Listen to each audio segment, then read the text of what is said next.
Definitivamente el artista, aunque ha sido hecho por Dios a su imagen y semejanza, reviste unas características que lo identifican aparte de los otros seres humanos. Dostoyevski dijo que el arte salvaría al mundo. El artista tiene una virtud, una facultad dada por Dios que le hace ver cosas que en la óptica de los demás mortales no se pueden distinguir. Olfatean, husmean, buscan alrededor de cosas que para otros son de una forma, cosas de más trascendencia. El artista generalmente es un cronista de las cosas que han ocurrido, de las cosas que se perciben, que se sienten, que se padecen, que se pueden observar de una forma cargada de sensibilidad y de mensajes, que la mayoría no entiende esos mensajes. Definitivamente el artista es alguien diferente, pero desgraciadamente tiene un talón de Aquiles, que el artista no es peleador. El artista no es capaz de fajarse a los puños con ese prepotente que te viene a empoderar, que te viene a imponer, que te viene a manipular, que te viene a utilizar. Por eso hace mucho tiempo yo escribí un artículo que se llamó El funesto arte comprometido.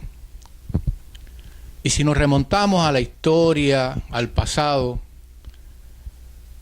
son demasiados los hechos que nos demuestran que finalmente el arte es comprometido por muchas razones, por muchas fuerzas, por muchas influencias. No vamos a poner ejemplos muy atrás. Vamos a poner el ejemplo del gran pintor Goya, que le tenía que hacer un cuadro al monarca de su país, pero cuando los franceses tomaban esas plazas, Goya tenía que dejar la misma figura del mismo monarca, pero le cambiaba el rostro del monarca francés, del poderoso francés. Y así iba sobreviviendo, así iba conduciéndose su vida. Hay muchos ejemplos donde vemos que en el Renacimiento los grandes artistas tuvieron que en cierta forma someterse a las orientaciones de los poderosos que no tenían esa virtud, ese don dado por Dios de ver las cosas en una forma diferente. Y tuvieron que someterse, pero siempre buscaron un caminito, un lugar donde ellos proyectarse con total independencia. Pero escasos, eran como chispazos. Y cuando viene, por ejemplo, el realismo socialista de Lenin, donde dijo que el arte estaba en función del partido, de la revolución, de los policías, desnaturalizó todo. Hay muchos ejemplos. Cuando el nazismo, Goebbels y las fuerzas del nazismo lograron concebir un arte comprometido también. El comunismo también ha creado sus huestes de arte comprometido. Lo vemos en los grandes pintores en México.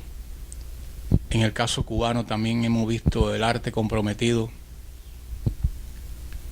en Cuba, Cuba comunista.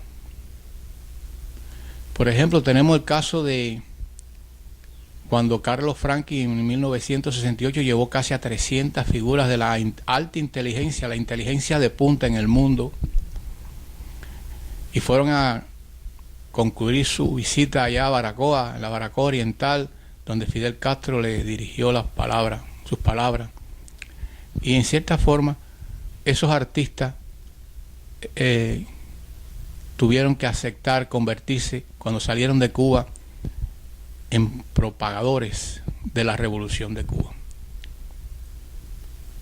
Es decir que el arte, desgraciadamente, se ha sometido a los poderosos, a los mecenas, a los corrientes de influencia que le han trazado la pauta en sus inspiraciones, en sus creaciones, en sus obras.